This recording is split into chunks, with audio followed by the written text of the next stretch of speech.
যতই পড়িবে ততই শিখিবে।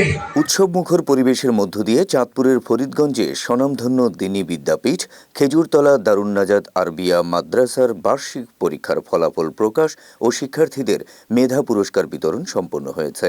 মঙ্গলবার সকালে বিদ্যালয়ের হলরুমে আয়োজিত অনুষ্ঠানে প্রধান অতিথি হিসেবে বক্তব্য রাখেন খেজুরতলা মাসুদিয়া জামে মসজিদ পরিচালনা কমিটির সভাপতি মোহাম্মদ হারুনুর রশিদ। এ সময় তিনি তার বক্তব্যে সন্তানকে সুশিক্ষায় গড়ে তুলতে প্রত্যেক অভিভাবককে অধিক যত্নবান হওয়ার আহ্বান জানান।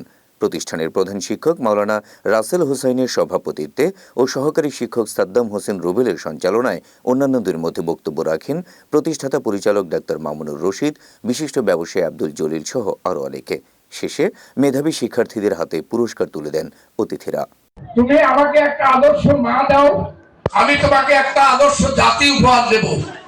আদর্শ মা হলো তারাই যারা আজকে এখানে তাদের ছেলে মেয়েদেরকে আদর্শ সুনাগরিক, যে নাগরিক বানালে সে দুনিয়ায় শান্তিতে থাকবে, আখেরাতে মুক্তির পথ রাস্তা বের করতে পারবে।